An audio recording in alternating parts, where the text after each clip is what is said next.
Alrededor del 1174 comenzaron las obras de construcción de la Torre de Pisa. Durante la planificación de la obra se cometió un grave error de cálculo. Lo que no se sabía entonces era que este error iba a ser el causante de que la Torre de Pisa se convirtiera en un emblema de Italia mundialmente conocido. Porque la Torre de Pisa está inclinada.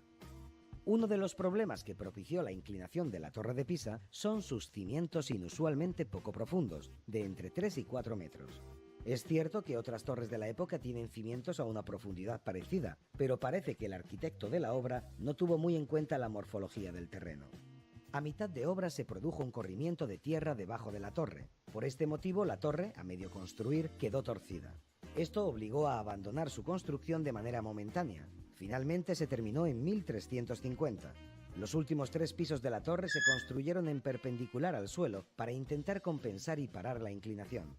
Como ya te habrás dado cuenta, este intento no resultó muy efectivo, y es que en los años siguientes siguió inclinándose unos 0,72 centímetros anuales. ¿Acabará cayendo la Torre de Pisa? Bueno, la verdad que es una pregunta que si tenemos que responder, realmente podemos afirmar que si no se cae es por el derroche económico que cuesta mantener la torre y ha costado a lo largo de todos estos años mantenerla, ¿no? Seguramente con esta pregunta inicial que dice si estuvo entre las ideas iniciales de Bonanno Pisano la inclinación, obviamente que no. Creo que realmente fue, como el video explica, un problema que me pareció interesante empezar a plantearlo aún con este video, que tiene que ver con la relación de la obra y el suelo, ¿no? En el video se explica claramente que hay torres que están muy próximas a esta, que tienen la misma envergadura, ahí en el lugar en Pisa, y que sin embargo, aún teniendo cimientos de la misma profundidad, no han tenido este problema. Lo que pasa es que todo parece indicar que en ese terreno donde está la torre, esta en particular, la de Pisa, había pasado el cauce de un río y que este en algún punto cambió de curso y una suba de las napas hizo que cambiaran las condiciones del suelo. Entonces, realmente, a mitad de... bueno, nos preguntábamos cuál fue el verdadero problema. ¿Habrá sido el suelo? ¿Habrán sido las fundaciones? Eh, si tenemos que explicarlo desde el tema desde lo que pasó, imagínense que el suelo es esta esponja, ¿sí? Y en algún momento las condiciones del suelo fueron cambiando, ¿sí? Porque se mojó y entonces la esponja se ablandó, cambió sus condiciones e hizo que esto que estaba construyéndose en perpendicular al suelo empezase a inclinarse cada vez más. En algún punto, cuando se dieron cuenta, como explica el video, empezaron a construir de nuevo perpendicular al suelo, lo que le da esta forma que no se aprecia normalmente, pero que termina siendo medio como una banana, ¿no? Obviamente que no estuvo dentro de las ideas iniciales, pero tampoco está dentro de las ideas iniciales generalmente como proyectistas cuando no tenemos noción de lo importante, de lo que implica el suelo y de lo que implican las fundaciones tampoco. Yo siempre recuerdo cuando he sido estudiante y lo hemos charlado con muchos de nuestros compañeros, es decir, dibujábamos, proyectábamos y una vez que terminábamos de proyectar, incorporábamos la tecnología, digamos, todas las variables tecnológicas, y entonces las fundaciones eran lo último, y poníamos alguna tipología de fundación.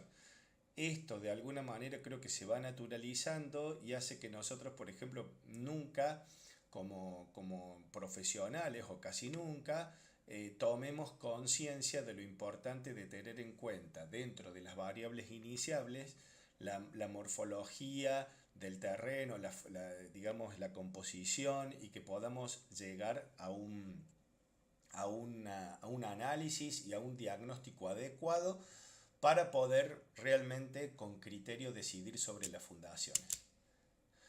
Bueno, el teórico ya está presentado a través de este video. Me gustaría que hasta lo pudieran charlar con sus profes, si se quiere en algún momento como disparador para iniciar las clases de taller.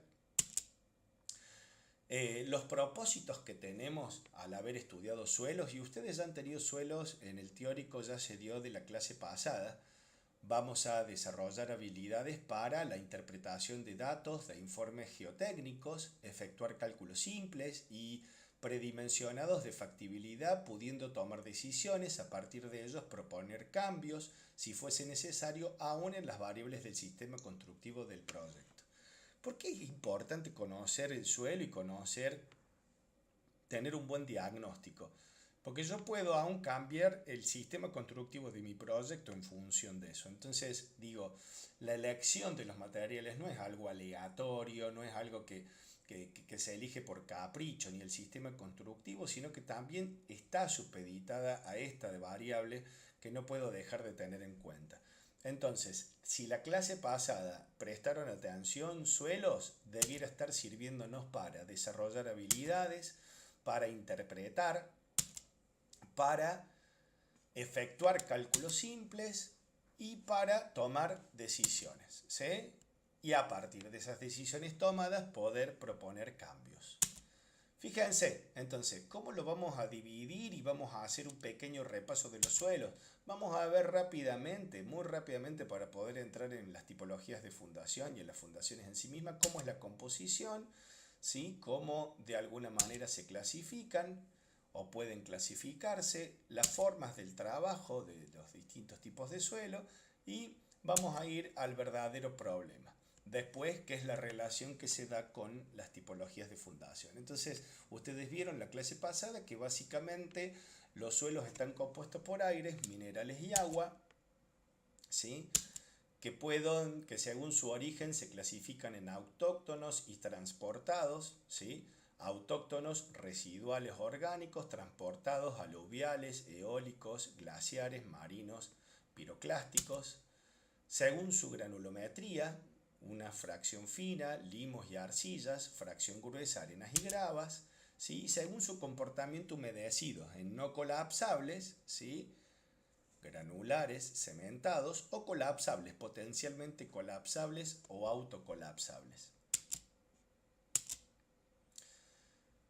Seguimos viendo la clasificación y ahora dentro de los cohesivos y de los granulares podemos ver desde la granulometría que estos tienen. Fíjense cómo las arcillas y los limos van desde la parte más ínfima que pueda haber, ¿sí? Que puede medirse aún después también en micrones, que es la milésima parte de 1 milímetro, y desde esas partículas ir tomando, ¿sí? Una conformación distinta y mucho más grande hasta llegar a la piedra bórea y los ripios, que tienen más de 15 centímetros. Entonces, pasando por todo eso, pasando por todo ese tamiz, digamos, pueden estar estos distintos suelos. Vamos de cohesivos entonces a granulares y los podemos clasificar también desde su granulometría.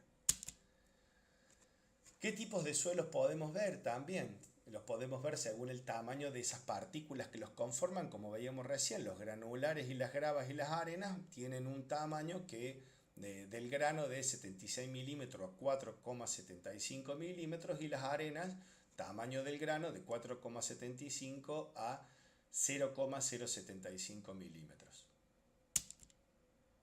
Según el tamaño de las partículas que lo forman, entonces finos, limos, tamaño del grano, lo pueden ver ahí, arcillas, tamaño del grano, y fíjense acá podemos ver como una radiografía, una imagen microscópica de la composición. Fíjense como los de la derecha parecen tener una composición muy parecida a láminas, ¿no? Y que van dejando entre medio, van dejando espacios entre medio. En el caso de los granulares, esos espacios que van quedando hace que el agua escurra, pero en el caso de estos que parecen tener estas laminares finitas y que van uniéndose químicamente, ese enlace químico que tienen se puede diluir en presencia de agua y empezar a cambiar la estructura interna de los mismos. Acá vemos el caso de lo que hablamos recién, ¿no? De estas láminas, donde verdaderamente el enlace o lo que los mantiene unidos puede ser diluido en agua y entonces cambiar su comportamiento mecánico. La clasificación, entonces, ¿cómo se comportan frente al humedecimiento? Bueno, ya vimos que los podemos ver como colapsables, no colapsables y mixtos. Dentro de los colapsables están los potencialmente colapsables, los LOES, y los autocolapsables. Y dentro de los no colapsables, cohesivos y granulares.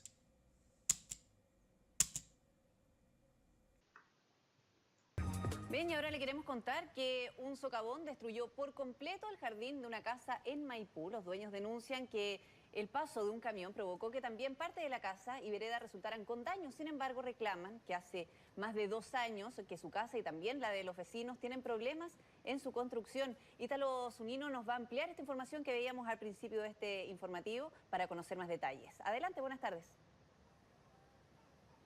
Muy buenas tardes, Priscila, José Antonio, gusto de saludarlos. Mira, vamos a pasar a ver inmediatamente las imágenes. No, tú decías que era el patio, la verdad, lo que estaba dañado en esta casa por culpa de este socavón, pero como pueden ver, este solamente es el frontis de la casa, de un forado que tiene varios metros y que la verdad se inserta en lo que es por abajo de la casa. La verdad es que lo que denunciaba la pareja que vive en este sector es que se estaba hundiendo la casa y presentaron varios reclamos, como tú también mencionabas, a la empresa constructora que hizo estas casas, que es la empresa Metropolitana S.A., sin recibir nunca una respuesta por parte de ellos. Y también, como vamos a pasar a ver en imágenes, son muchos los vecinos que están acá, porque son muchos los que dicen que a ellos también les pasa lo mismo en sus hogares. Este no es una situación que solamente esté ocurriendo en esta casa, sino que la plaza, por ejemplo, que están viendo allá atrás de los vecinos, también la tuvieron que rellenar en algún momento con maicillo, con distintos materiales, porque también se estaba hundiendo. Claro, pudimos hablar con varios de estos vecinos que estaban bastante molestos y te repito, también tú decías que son más de 2 años que ellos estaban denunciando estas distintas situaciones que gatillaron con este gran socavón al frente de este hogar el pasado viernes. Escuchemos lo que dijeron ellos.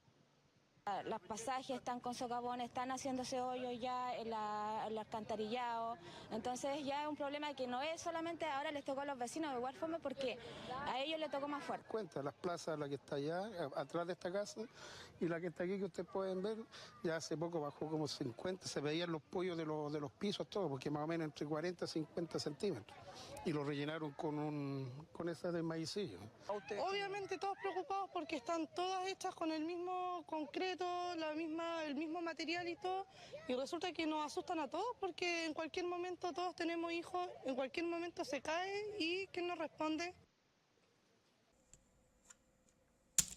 Bueno, la verdad, yo les quise poner esta noticia, esto es en Chile, pero bueno, me pareció muy ilustrativo poder ver cómo, digamos, el proyecto puede estar aparentemente bien resuelto, pero no haber tenido en cuenta el suelo puede resultar en cosas como esta, ¿no?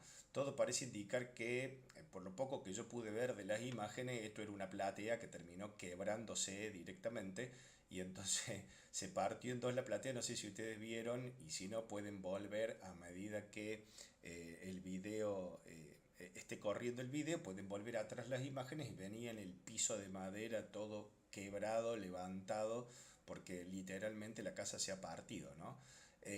Bueno, pensar en esto realmente y en este tipo de suelos que son propensos a sufrir cambios volumétricos en presencia de agua es algo que es fundamental.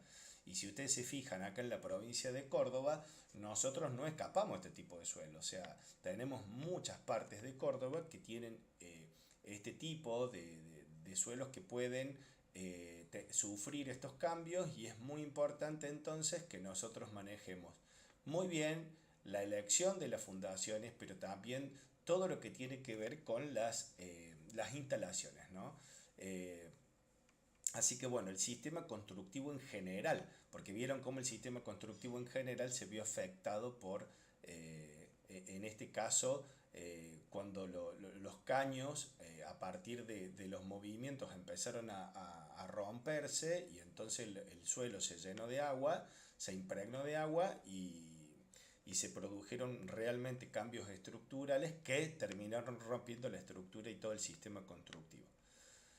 Entonces, entender estos suelos loéticos y su propensión a sufrir cambios volumétricos en presencia de agua. El agua provoca debilitamiento de la estructura del suelo, produciendo asentamientos y patologías como esta, que son quizá un poco menos severas que la que vimos recién, pero que a la larga o a la corta, si no se toma alguna medida sobre ellas, terminarán como las casas que veíamos recién. ¿Qué es lo que pasa? Y el titular se los debe haber dicho y ya anticipado en el teórico de la clase pasada. Verdaderamente estos suelos actúan como pan duro, ¿sí? Y este concepto yo se lo he escuchado a él decir muchas veces en los teóricos, es decir, es como un pan duro, que los mexicanos le llaman migajo, que en presencia de agua verdaderamente cambia sus condiciones. Entonces, para recordar, ¿sí?, ¿cuál fue el verdadero problema? En estos casos que estamos viendo, no haber tenido en cuenta el suelo y cómo el suelo iba a cambiar sus condiciones cuando estuviese en contacto con agua, subieran las napas, como en el caso de la torre, o alguna cañería, alguna instalación sanitaria perdiera agua, o las napas por algún motivo, por alguna circunstancia, empezasen a subir. Fíjense, acá tenemos las distintas suelos de Córdoba, ¿sí?, por distintas áreas. Ustedes seguramente la clase pasada lo vieron hasta un cortecito. Y tenemos los estudios del suelo sobre los que han estado tratando la clase anterior con la fila de la derecha donde está el ensayo de penetración, esa columna que dice SPT, Special Penetration Test, donde a partir de un número de golpes podemos conocer las distintas tensiones admisibles para los suelos que están descritos en la columna de la fila izquierda. ¿Qué pasa? ¿Cómo se transmiten los suelos al terreno? Bueno, y cómo nosotros a partir de esta tensión admisible podemos hacer algún tipo de predimensionado. Es muy importante cómo es la estructura, ¿no? Ya vamos a ver en la clasificación de las fundaciones, de las tipologías de fundación, pero es muy importante básicamente empezar a tener en cuenta si esta estructura es una estructura diferenciada, si es una estructura de muros corridos, digamos de muros portantes.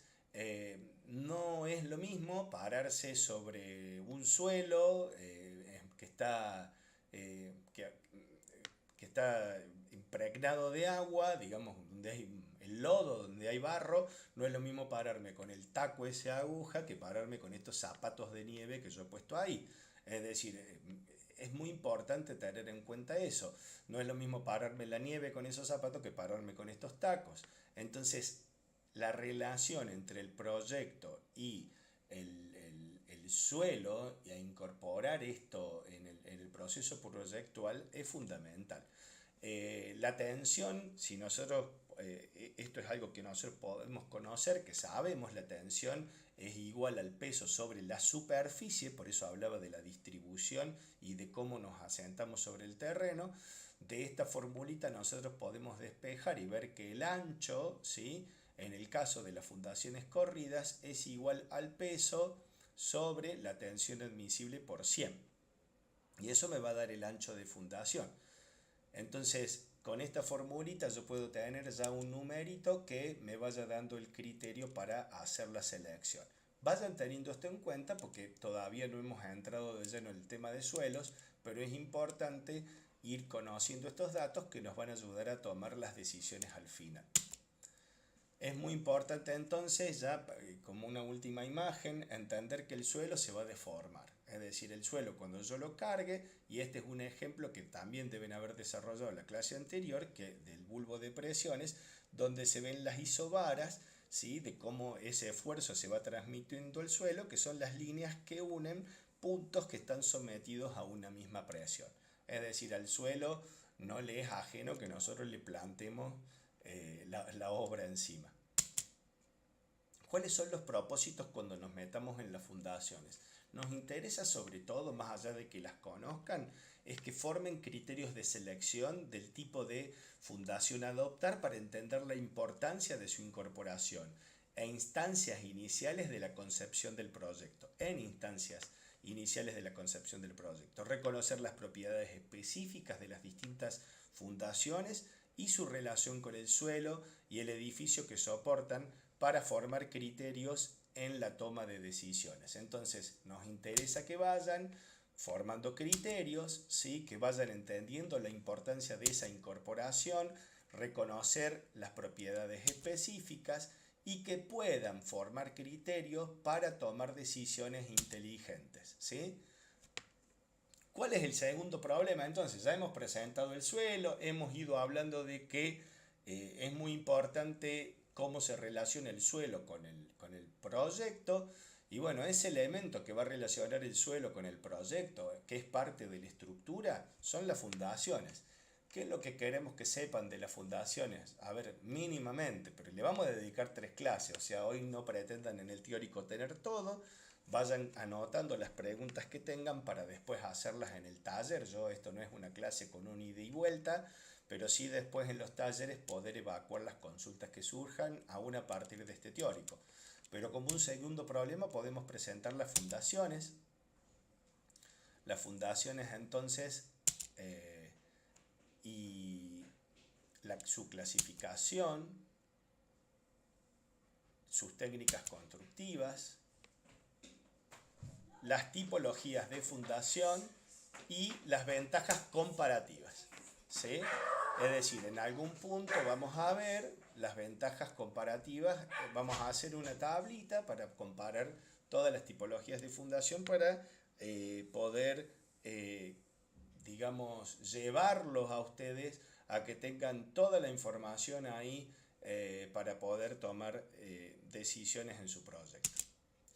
Entonces, el problema está dado, cuando veíamos recién en la presentación, está dado en la fundación, que va a estar ahí entre el suelo y el edificio, y que se va a producir en un determinado contexto de suelo que tiene las características propias que estarán volcadas en la planilla.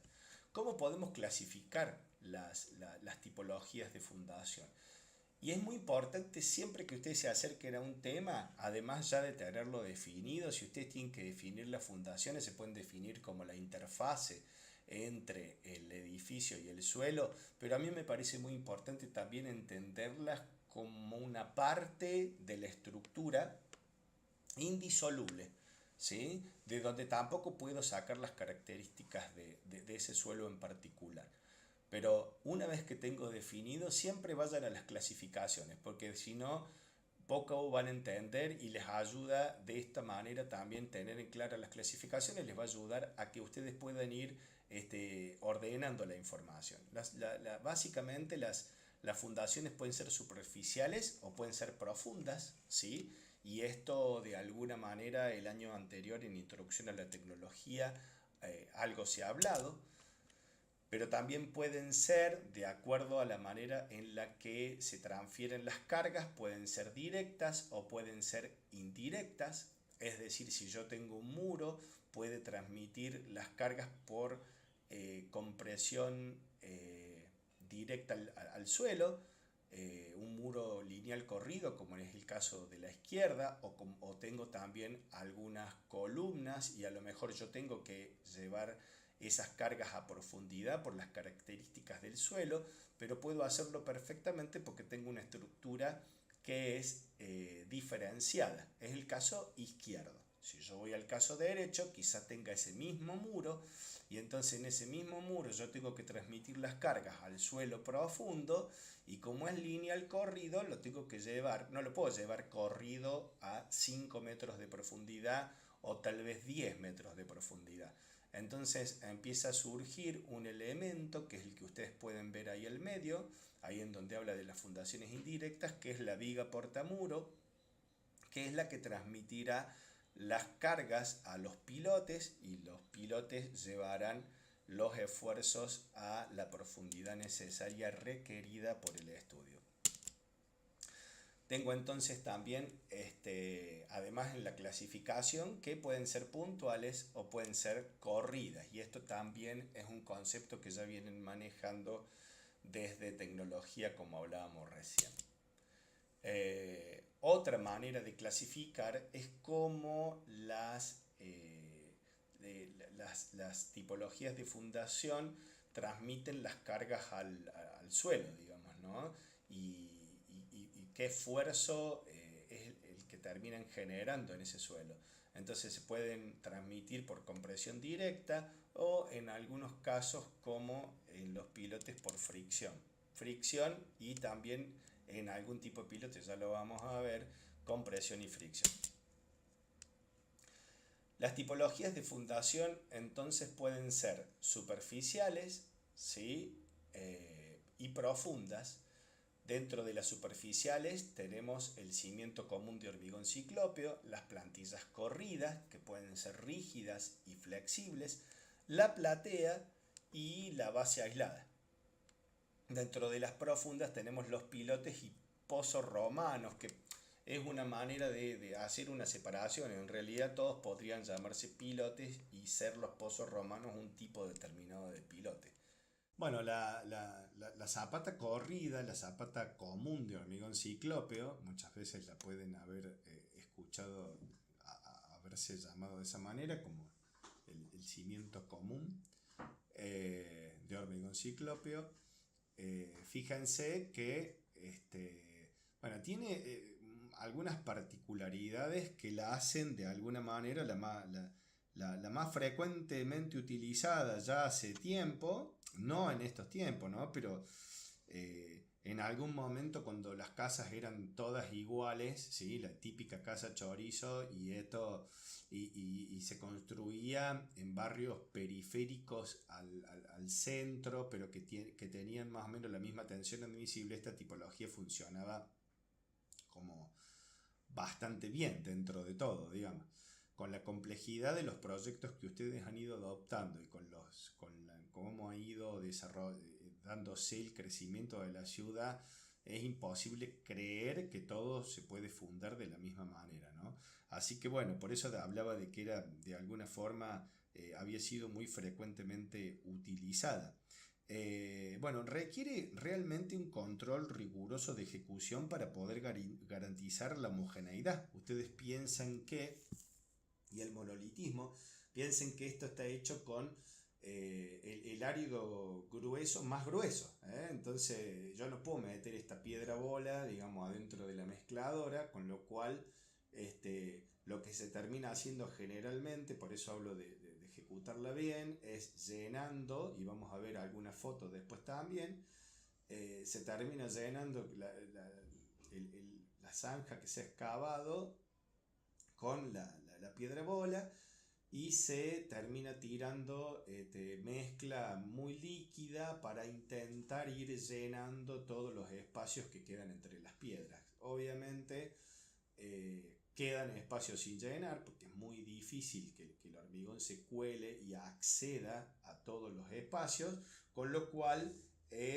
uno de los problemas que tenemos es que empiezan a perderse la homogeneidad y después puede ser tornarlo muy frágil, muy fácil de romperse, de producirse asentamientos cuando cambien las condiciones del suelo y se parta.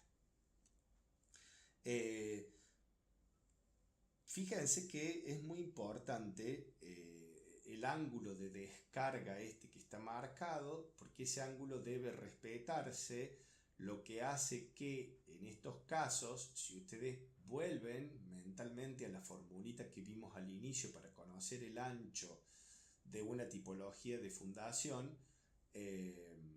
si a mí me da 80-90 centímetros, yo para llegar a tener 80-90 centímetros, ese ángulo de descarga se debe respetar, y cuando yo llegue a tener 90 centímetros, esto me va a crecer en el ancho, además de crecer también en el alto. O sea, se va a dar un crecimiento simultáneo de ancho y alto, con lo cual me va a terminar dando un zapatón enorme que va a tener un lastre gigantesco y un peso enorme.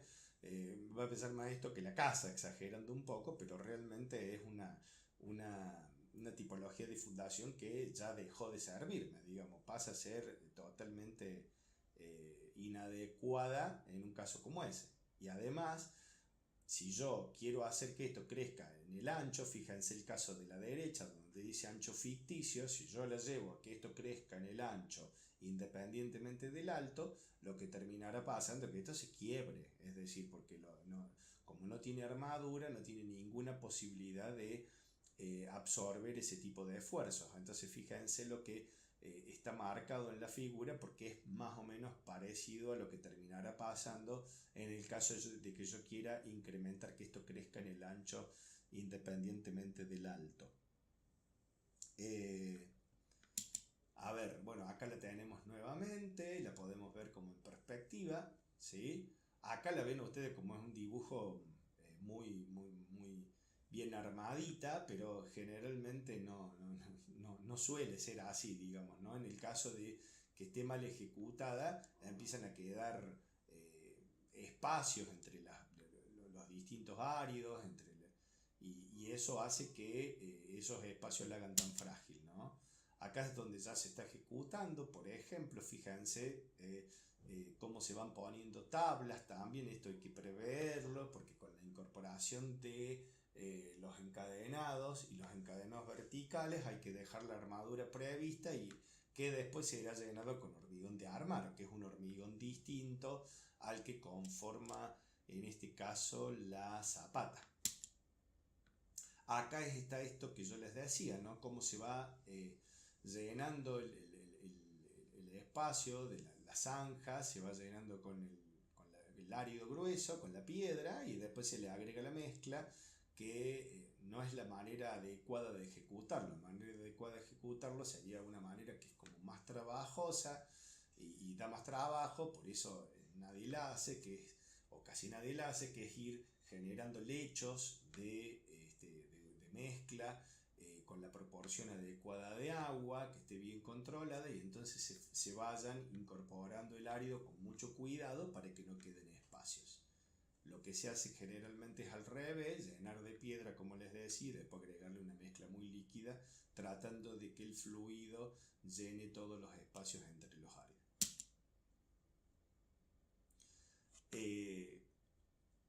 Pensando que esta ya es, digamos, si yo el ancho de fundación es muy grande, a mí lo que me conviene ya directamente es otra tipología de fundación, o sea, ya pensar en otra tipología de fundación e irme, por ejemplo, a las plantillas flexibles o a la plantilla rígida de hormigón armado, ¿no? Que en este caso vamos a empezar a ir viendo la plantilla flexible. Fíjense que tiene armadura, que tiene un alto constante de unos 20 centímetros y que tampoco es que puede crecer indiscriminadamente en el ancho, pero no tengo problema con este ángulo de descarga por el hecho de que tengo incorporado armadura.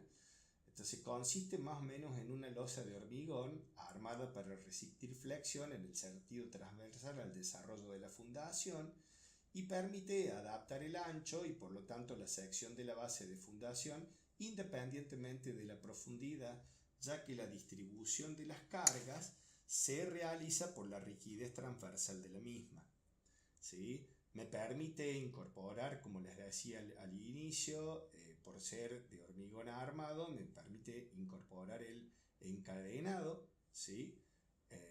Ya me queda incorporado el encadenado inferior, y constructivamente, bueno, deberá preverse el recubrimiento adecuado de las armaduras para evitar su corrosión por penetración de la humedad del suelo, dado que no presenta rigidez también en el sentido longitudinal, es susceptible de deformaciones en ese sentido.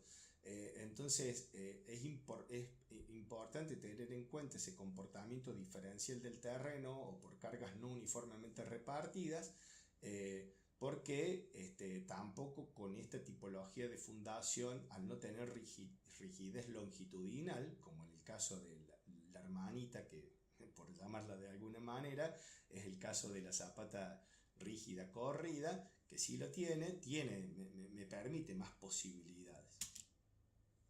Acá les presento entonces ahora la zapata rígida, que como les decía, al tener esta viga, que sí va a servir también a los efectos de trabajar a las tracciones para encadenar, pero también por las dimensiones que tiene, por la altura que tiene, me va a permitir esa posibilidad de absorber algún tipo de concentración de cargas del proyecto, que si ustedes se ponen a analizar, la mayoría de sus proyectos tienen, porque generalmente son muy propensos a hacer muy grandes las aberturas, y en ese caso es fundamental tener en cuenta que la plantilla elástica no sería la adecuada, y en función del proyecto posiblemente yo necesite elegir entonces esta tipología de fundación, que al tener esta viga le confiere, sigue descargando por compresión directa por la armadura que tiene, pero por la armadura transversal que tiene, pero en el sentido longitudinal tiene esta viga que le da esas posibilidades de absorber esfuerzos diferenciales. Acá la tienen, nuevamente, acá la tienen en perspectiva, ¿sí? Y vamos a ver, acá hay algunas fotos de cuando se está ejecutando, ¿sí? Quiero llegar a esta de la armadura, en donde pueden ver la viga, y esto que les decía, va a seguir descargando por toda la armadura transversal, pero fíjense qué importante cómo se va armando también esta viga, que ya deja de ser solamente la función de cumplir la función de encadenar, sino también de poder tomar esas cargas de las que hablábamos no homogéneamente repartidas, y miren la altura que llega a tener. Acá ya se está hormigonando, fíjense, se hormigonando la primera parte y después se colocan 2 tablas más, como en el caso de que se está haciendo al fondo de la foto, y después se termina llenando la viga. ¿Qué pasa con la platea? Porque digamos, en algún determinado momento yo empiezo a manejar valores, quizá por las bajas tensiones admisibles del suelo, y en esa relación con la fórmula que planteábamos al inicio, a mí me termine dando un número desproporcionado de ancho, en donde prácticamente el ancho de la fundación empieza a cubrirme más del 50% de toda la planta. Entonces digo, ya no es posible, por la forma de trabajo que veíamos recién en las tipologías de fundación que venimos analizando, usarlas. Entonces posiblemente se haga necesario usar esta tipología de fundación, que fíjense es un tipo de fundación directa, también superficial, en la que la superficie de distribución de cargas sobre el terreno es todo el área ocupada por el edificio ya. En realidad consiste como en una zapata corrida a todo lo ancho y lo largo del edificio, cuya materialización más habitual es una losa de hormigón armado apoyada sobre el terreno. De ahí que ustedes puedan haber escuchado en algún momento que esto trabaja como una losa invertida. Y entonces, como losa invertida, como en la losa las tracciones se absorben, se dan en la parte inferior y están absorbidas por la armadura, en este caso se hace una inversión, la armadura, fíjense en la imagen, están arriba, para poder absorber las tracciones que se generen. Bueno, el razonamiento estructural de las mismas parte de suponer que esta losa recibe las cargas del edificio repartidas lineal o puntualmente, más bien generalmente lineal, porque no tiene capacidad de absorber tampoco cargas muy acumuladas o que no estén homogéneamente repartidas, y distribuirlas homogéneamente al suelo de fundación, presentando ventajas constructivas derivadas de esta utilización, que tienen que ver con la gran extensión, la tensión del trabajo del suelo resulta baja y por lo tanto entonces los asentamientos pueden ser insignificantes, se pueden fundar sobre estratos muy superficiales aun cuando su resistencia sea baja, es posible utilizar la misma platea como contrapiso del edificio y eventualmente adaptarla agregándose canalizaciones impermeables. Son necesarias las trincheras sanitarias, y esto es de destacar, porque yo no puedo dejar toda la cañería abajo de la platea, con la posibilidad incluso porque no las podría revisar nunca, porque nunca podría reparar nada, y además el peligro que implicaría una pérdida de agua debajo de esta losa, que las transformaría inaccesibles, con lo cual es necesario generar estas trincheras sanitarias, que son canales para alojar las instalaciones subterráneas, y esto me aseguraría digamos, de alguna manera que el suelo nunca se sature por las roturas de las cañerías, ¿no? Lo que implica también, y siempre yendo al tema de lo proyectual, que digamos no cualquier proyecto puede resolverse con este tipo con esta tipología de fundación. Es decir, es sumamente importante verlo bien y estudiarlo bien al proyecto, porque yo si voy a tener una trinchera sanitaria no puedo ir con la trinchera sanitaria por toda la casa, digamos, no sería muy racional si yo tengo mucha cantidad de baños y la cocina y están todos separados, digamos, generalmente esta tipología de fundación se utiliza mucho en planes de vivienda en donde se puede compactar, trabajar muy bien el suelo como realmente se requiere hacer para poder realizar la platea, pero además que tienen la tipología de la casita, digamos, está muy diseñada muy racionalmente, de modo tal que el baño y la cocina generalmente están apareadas y entonces la trinchera sanitaria es fácil de construir, digamos, ¿no? Todas estas cosas son importantes ir teniéndolas en cuenta. Bueno, lo que les decía, ¿no? Recordar siempre las cargas lo más homogéneamente posibles en toda la superficie para evitar que el plano de la platea se deforme diferenciadamente. Una rigidez suplementaria de la propia platea se podrá lograr, por ejemplo, mediante el aumento a veces considerable del espesor o mediante importantes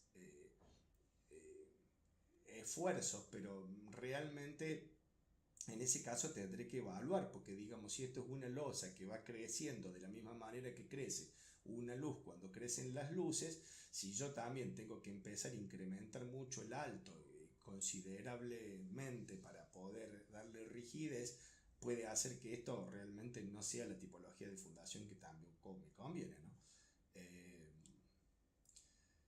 ¿Qué más podemos haber? Algún puntito que se me está pasando, pero estoy tratando de recordar, ¿no? Ya he dicho lo de la trinchera, bueno, el uso entre medianeras por la compactación que hay que hacer es como prácticamente imposible de realizar, ¿no? Veamos entonces la imagen que sigue, que son ya bases aisladas, siguen siendo superficiales. Y en el caso de que tenga que predimensionarlas, ¿sí? Se predimensionan ya no con esta formulita del ancho igual al peso sobre la tensión admisible por 100, sino solamente el ancho es igual al peso sobre la tensión admisible, y después sacaré una raíz cuadrada que me dará, con el resultado, me dará el lado de la fundación. Ya lo van a hacer en los talleres. Y bueno, importante tener en cuenta es que a lo mejor por el diseño que ustedes tienen, por el proyecto, ustedes tengan una estructura mixta y entonces requieran esta tipología de fundación, pero que fíjense que no está suelta, que está tomada al resto de la estructura por estas vigas riostras que de alguna manera van atando una con otra para que no estén separadas del sistema estructural en general. En este caso arrancamos ya con los pilotes en general, ¿sí? Bueno, no vamos a ver el elenco de pilotes que está en el libro que nosotros hemos presentado. Vamos a ver, yo les voy a presentar acá los más comunes, ¿sí? Por una cuestión de tiempo. Pueden charlar sobre algunos de ellos después en el taller, pero saber que existen pilotes prefabricados e hincados mecánicamente, pilotes realizados in situ con camisa hincada, recuperable, con un sistema que se denomina Franchi, pilotes preperforados y precargados por inyección. Pero vamos a ver de alguna manera los más comunes, los que ustedes pueden ver habitualmente si van caminando en una obra en Nueva Córdoba o cuando estén por la ciudad universitaria que sin duda por el tipo de suelo va a demandar un tipo de fundación profunda como esta. El principio de trabajo de estas fundaciones es el mismo que el de las fundaciones directas superficiales, con la diferencia que por la profundidad que se encuentra el estrato o el manto confiable del terreno requiere de técnicas de trabajos distintas, ¿no? La profundidad transforma técnicamente complejas y antieconómicas las zapatas corridas. Es decir, sería una locura pensar que yo puedo hacer una zapata corrida a 10 metros de profundidad. Entonces, frente a la imposibilidad de las fundaciones que usamos habitualmente a ese tipo de profundidad, de las fundaciones superficiales que no pasa del metro generalmente, tengo que empezar a pensar en tipologías de fundaciones como esta. Básicamente, se construyen mediante una excavación por medios manuales o mecánicos que atraviesan los mantos superficiales hasta llegar al estrato de apoyo sobre las que se procede a ensanchar la base.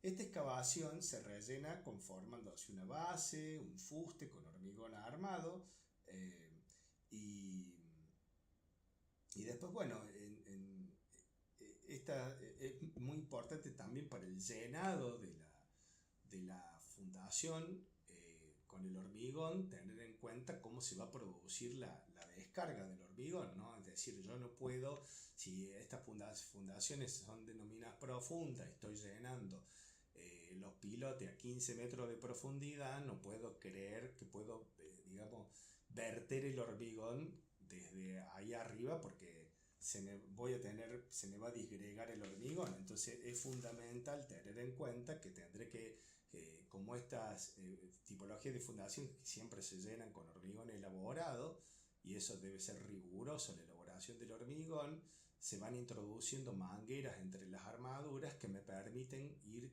llenando de a poco y ir generando de esta forma que la carga sea homogénea y no se me produzca el disgregado de el árido y de los áridos y tenga problemas entonces con el hormigón. Esta excavación entonces se rellena conformando una base y un fuste con hormigón armado, ¿sí? Y les decía, pueden recibir distintos nombres como pilotes preperforados, manual o mecánicamente inapropiadamente pozos romanos. Decimos inapropiadamente cuando presenté la diapositiva, porque cuando el pozo romano propiamente dicho es solo el encofrado o molde del pilote realizado manualmente. La sección del fuste de estos pilotes preperforados está condicionada por la técnica de perforación y por la magnitud de las cargas a soportar. Manualmente resulta prácticamente imposible realizar profundidades, perforaciones profundas de menos de 70 centímetros de diámetro, pero al mismo tiempo la excavación manual permite la realización de bases de dimensiones considerables para cada pilote, 4 metros y aún más de diámetro, ¿no? En nuestro medio se dispone de equipos para realizar excavaciones desde 0,25 a 1 metro de diámetro, capaces de producir mecánicamente ensanchamientos de la base de hasta más o menos un triple del diámetro del fuste. Estos ensanchamientos de la base, denominados también campanas de fundación, deben respetar el ángulo susceptible de excavación, que es en general en nuestros suelos loésicos del orden de 30 grados respecto a la vertical. Cuando el diámetro de la perforación lo permite, la base ensanchada mecánicamente puede ser luego ampliada manualmente por operarios, en el caso de los pozos romanos, o los que denominamos pozos romanos, que como ven son cavados por personas y que me permiten llegar bien hasta el fondo, y entonces esa base ensanchada puede ser que esté dada por un operario que desciende por el fuste para realizar el trabajo. El cálculo del área de la superficie del contacto entre la base del pilote y el suelo se determina de la misma manera que para todas las fundaciones superficiales. Si bien a lo largo del fuste del pilote se produce algún tipo de adherencia entre el suelo y el hormigón, esta resistencia por adherencia es descartada a los fines del cálculo de resistencia a la carga del pilote, dado que puede disminuir y hasta desaparecer por saturación del suelo por encima de su base. Por esta razón se los denomina también como pilotes de punta, ¿sí? Fíjense que en el caso anterior, para mejorar la manera de que trabaja la campana, se pueden inyectar, pueden ser inyectadas esas campanas con esta cañería que se coloca y después se le puede inyectar cemento líquido, digamos, y poder de esta manera mejorar las condiciones de trabajo del pilote y la descarga en general, ¿no? de las tensiones al suelo. En el caso de este, que es pozo romano, que tiene otro espesor y que está otro ancho y que está cavado acá por estos operarios, fíjense que en el detalle acá me está mostrando un poco la viga portamuro, el encuentro de la viga portamuro en ese cubito que ustedes ven ahí, que es el cabezal, que generalmente es una ferretería de hierro porque es donde se encuentran todas las armaduras y son dobladas para tal fin. Entonces, si tenemos que establecer un cuadro comparativo de ventajas y desventajas, ustedes van a ampliar alguna de la información que yo les he dado en los talleres. Pero me parece que es sumamente importante, por ejemplo, entender que la tipología del cimiento ciclópeo común, si vamos a hacer un análisis, entonces mano de obra no especializada no requiere mano de obra especializada, entonces hay mucha disponibilidad de operarios para hacerla, es decir, todos saben hacerla o supuestamente saben hacerla. Tiene un bajo costo para cargas reducidas, ¿sí? Y es confiable en suelos no colapsables. En colapsables termina, digamos, es una buena digamos, ventaja también el hecho de que no me va a enmascarar los síntomas, digamos, porque ni bien se parta, yo voy a ver la patología en el muro, digamos, se va a ver que se partió el muro también. Las otras que tienen armadura pueden encubrir el problema hasta directamente partirse, como en el caso ese que veíamos la platea en el video, ¿no? Que estaba directamente partida en dos. ¿Cuáles son las desventajas? La rotura frágil en suelos colapsables, el alto costo y peso propio para cargas importantes, el aumento proporcional de ancho y altura, lo que nos termina obligando, aun si la quisiésemos usar, a tener que dejarla y optar por una plantilla flexible, ¿no? Que es mucho más racional y que ya de paso esto de los costos también es muy difícil de evaluar, digamos, no es tan simple decir esta es la más barata y esta es la más cara, porque si usted se pone a pensar, la plantilla flexible ya tiene incorporado el encadenado que por la zona sísmica que nosotros tenemos voy a tener que tener sí o sí, el encadenado horizontal. Esta plantilla flexible entonces de hormigón armado resiste flexión transversal con poca altura, apta para muros con cargas homogéneas. Requiere de mano de obra especializada, las desventajas, es decir, ya no es la misma mano de obra quizá del hormigón ciclópeo común, aunque ya cada vez hay más gente que las está manejando y no presenta como mayores inconvenientes en cuanto a esto. No puede absorber flexiones en el sentido longitudinal y esa sí sería una desventaja. En el caso de la plantilla rígida de hormigón armado puede absorber flexiones en el sentido longitudinal, es apta para muros con cargos heterogéneos, con concentración de carga, requiere mano de obra dentro de las desventajas, mano de obra especializada y puede enmascarar síntomas en suelos colapsables. La platea de hormigón armado reparte cargas con tensiones solicitantes muy bajas, si es suficientemente rígida evita asentamientos diferenciales, requiere densidad como desventaja de muros, compactación de subbase y base y mano de obra especializada, no apta para lotes entre medianeras, como ya habíamos indicado anteriormente.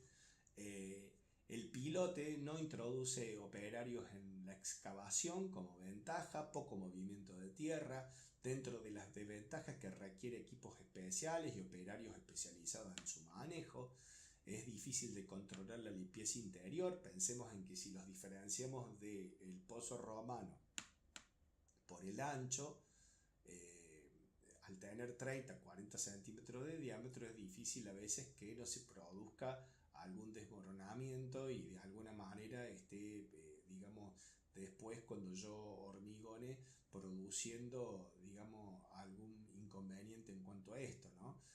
Si son flotantes hay riesgo de colapsabilidad y eso también es muy importante tenerlo en cuenta, sobre todo en cuanto estoy evaluando el análisis y el estudio del suelo. Y el pozo Romar, bueno, transmite cargas por la punta, se independiza de estratos intermedios, permite controlar limpieza interior, requiere de mano de obra especializada, alto peso propio, con aumento de profundidad, riesgo para operarios, gran movimiento de tierra. Como ven, tenemos, yo no sé si al llegar acá tienen más dudas que certezas, pero a la hora de tener que elegir, pero es que realmente este es un problema que tiene muchas variables, ¿no?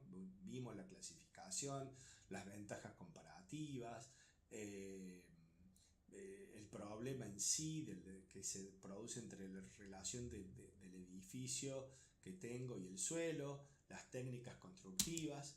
Y lo cierto es que el propósito fundamental del práctico y del teórico es que ustedes se lleven criterios de selección. Es decir, no nos interesa tanto que profundicemos al extremo en cada una de las tipologías de fundación, sino que verdaderamente ustedes tengan un panorama real, las conozcan como para poder elegir. Es decir, que no terminen eligiendo al azar ni al final determinado el proyecto poner una tipología por poner como para rellenar algo, sino, y muchísimo menos eso en la vida profesional, porque miren por ejemplo una noticia como esta que dice una obra con los cimientos pelados, el arquitecto responsable ni apareció por el lugar y en la ciudad defienden las inspecciones realizadas aunque admiten que les dijeron que el pozo estaba mal hecho, duras críticas de la OCRE y de la Nación. Es decir, él terminó fugando el arquitecto que había hecho este edificio, que se partió en dos, literalmente. Todos queremos ser célebres, ¿no? Cuando estamos estudiando, sobre todo, queremos que nuestros proyectos trasciendan y ser recordados, pero que verdaderamente seamos recordados por nuestros clientes, porque la casa les sirve, porque están contentos adentro, porque la cosa funciona, porque realmente la única obra célebre porque sus cimientos fallaron es la Torre de Pisa, ¿sí? Y ha costado una fortuna mantenerla en pie. Nos vemos, hasta la próxima, hemos llegado al fin, entonces vuelvo un poquito solamente a decirles, acuérdense, tener criterios para elegir significa que ustedes no pierdan el control de su proyecto en ningún momento, y el hecho de que aún en algunos casos ustedes tengan que buscar asesoramiento, porque el estudio del suelo no lo van a hacer ustedes, o la obra de la envergadura que tenga implique que hay otro director técnico, que ustedes no pierdan el control de la obra y otro termine decidiendo por ustedes. Hasta la próxima.